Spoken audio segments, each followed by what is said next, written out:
A live look at Toomer's Corner. Auburn fans anxious to get that place rolled with toilet paper. The Tigers fighting, though, 4 overtimes and coming up just short with the loss, 54-46.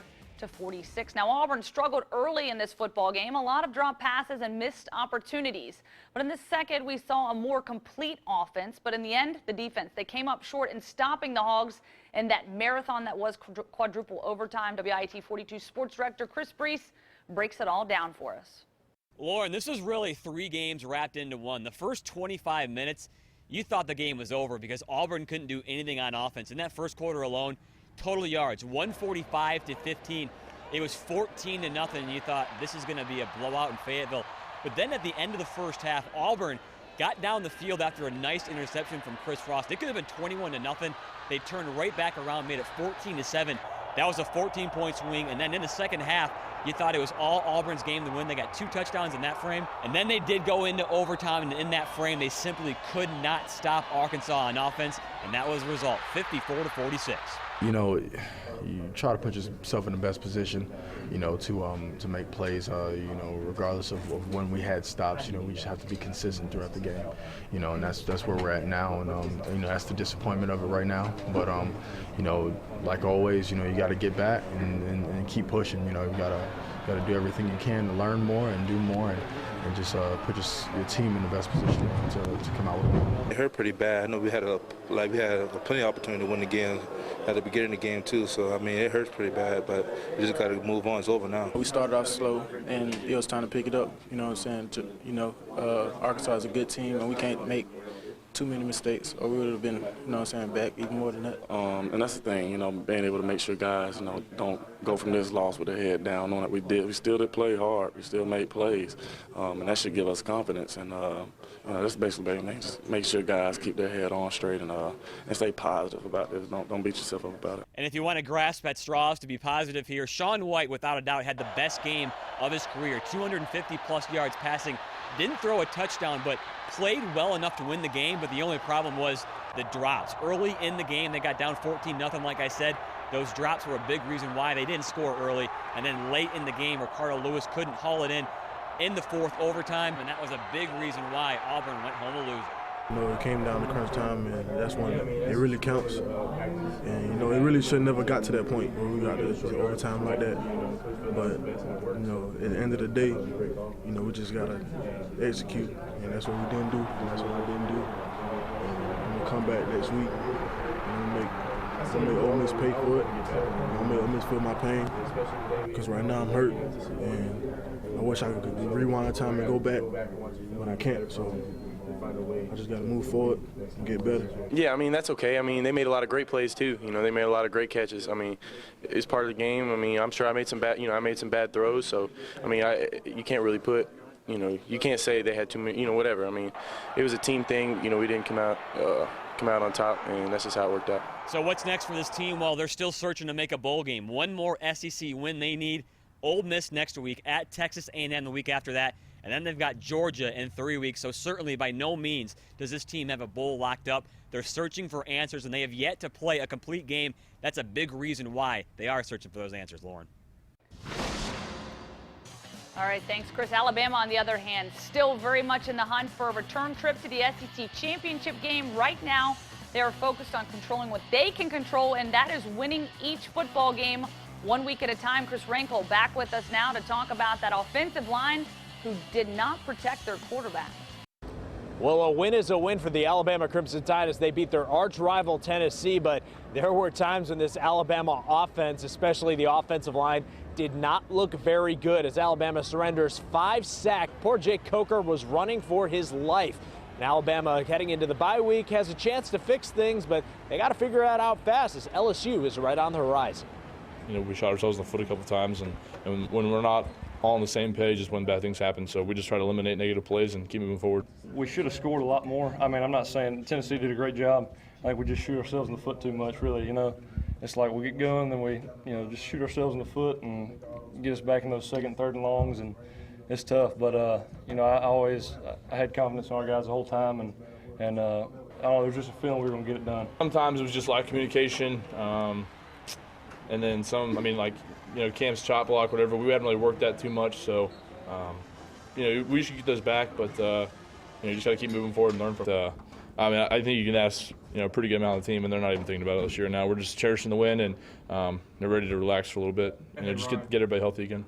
But that's the good news. After 7 weeks of playing, they do have a week off before they have to play what's going to be the biggest game of their season so far if they want to win an SEC West championship. At Bryant-Denny Stadium, Chris Rankel, WIT 42 Sports, coverage you can count on.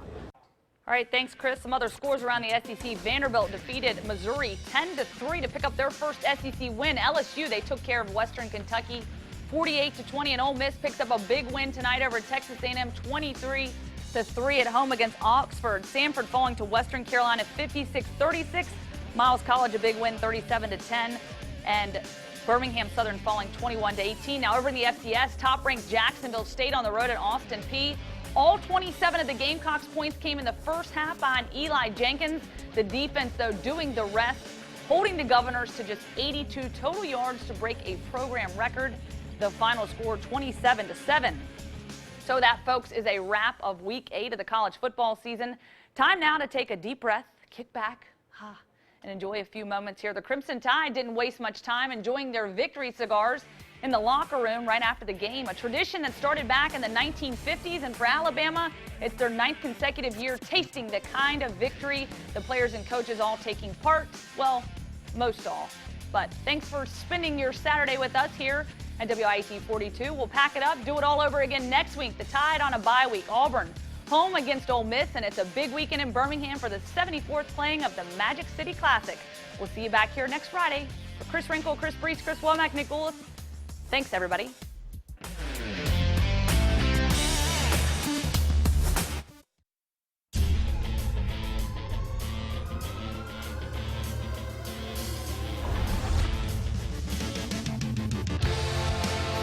This is the WIAT Red Zone, brought to you by Pepsi. Rivalry games, they often generate a catchphrase. The last one for this Tennessee-Alabama rivalry was Rocky Block. We've decided here at WIT 42 to label this A'Shawn Robinson fumble recovery the shoestring snag. Chris Womack will accept the credit for naming the play that sealed Alabama's 19-14 win over Tennessee inside Bryant-Denny Stadium. Welcome into the WIT 42 Red Zone. I'm Lauren Sisler. Tonight we'll take a closer look at Alabama's win over Tennessee. Meanwhile, Auburn losing a heartbreaker in Fayetteville. The Tigers react to that devastating quadruple overtime loss.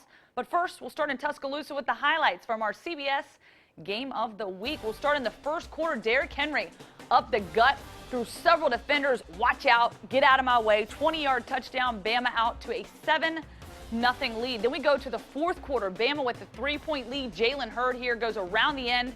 He's going in the end zone for the touchdown. Tennessee leads with time winding down. Alabama, they need a score here. Desperate. Whom else but Derrick Henry? He puts it in for the touchdown to put the Tide in the lead. Last chance for Tennessee, and it's going to be Josh Dobbs trying to get the job done. However, he's going to fumble the football, and there we go. A'Shawn Robinson making the recover on the shoestring snag. Alabama survives 19-14. Your final score in this one, Jacob Coker, 21 of 27 for 247 yards and 1 interception. Derrick Freight Train Henry rushed for 143 yards. And yes, this week Nick Saban talked about a bye week not always being a good thing when you're playing off of a momentum. However, I think this team is ready for one. Oh, they were excited, you know. We didn't have a lot of energy today, man. We didn't have a lot of hands on the hat. We didn't have a lot of jumping up and down. We had a lot of walking. We had a lot of dead leg guys, all right, which, you know, we tried to back off the last couple Monday practices and practice in spider pads and cut down the practice, you know, knowing that, you know, this stretch of games that we had, you know, Georgia, Arkansas, Texas A&M, Tennessee, I think our players really tried. I think they were mentally and physically tired today.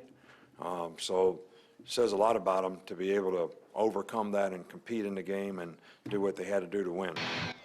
Now it's time for the Tide to take a little time off before they check back in for that November 7th game against LSU. And as Chris Rankel explains, the timing could not be better. Well, coming into this game, a lot of people had Alabama winning in a large margin. But a funny thing about these rivalry games, you just don't know what is going to happen. And in the end, it turns out to be a slugfest, a defensive stalemate. Back and forth and back and forth these two defenses went. Both quarterbacks and running backs are going to be waking up sore on Sunday. But in the end, the Alabama Crimson Tide make one more offensive play than the Tennessee Volunteers as they win a close one. And the smell of cigar smoke wafting over Bryant-Denny Stadium and all over Tuscaloosa today as the Tide beats their arch rivals from Knoxville 19-14. Boy, I mean, it was a tough game. We knew it was going to be a tough game. And my heart was about to jump out my chest when the offense was on that last drive. But, I mean, they punched it in, and we did our job at the end of the night. We knew what type of rivalry this is, and we knew that we were going to get that best shot. So, we anticipated it being a tough game, and you see that it was. But, I mean, like I said, we made the plays when we needed to get the victory, and that's all that matters. I mean, it's a good time for us, everybody to rest, everybody to get their body back under their feet. Like, you know what I'm saying? I'm just glad we got this win, so I'm enjoying that right now. I think it's going to be very important for us. We're going to go in, we're going to practice, of course, but, it's going to get a chance to get that rested up a little bit. Everybody's coming banged up, so I think it's going to be important for us. I'm looking forward to it. I mean, we didn't look ahead to it. I mean, we knew we had to finish this game off the right way and go into the bye week the right way with the right mindset. And, we're going to take advantage of it, just getting that extra rest and being able to come back fresh as we can for LSU. So some much-needed rest coming Alabama's way, and they're going to need it after this one. A lot of guys going to be waking up sore with a lot of bumps and bruises, but they get a week off as they prepare for the LSU Tigers coming up in 2 weeks. At Bryant-Denny Stadium, Chris Rankel, WIT 42 Sports. It's coverage you can count on. Thanks, Chris. Derrick Henry had another monster game for the Tide. Despite a less impressive performance from the offensive line, 2 touchdowns on the ground, making this his 13th consecutive game with a rushing touchdown, which is currently an Alabama record. Now let's take a closer look at Auburn's loss on the road to Arkansas. They jumped out to an early 14-0 lead. Auburn, though, they would come back and score late in the first half to cut that deficit to 7. Here we go now in the fourth quarter of the football game. Auburn trailing by 3. Can Auburn deliver under pressure? Ricardo Lewis stepping up, making the grab. Those are the kind of catches they were looking for earlier in the game. That's going to set up this Daniel Carlson field goal from 41 yards out.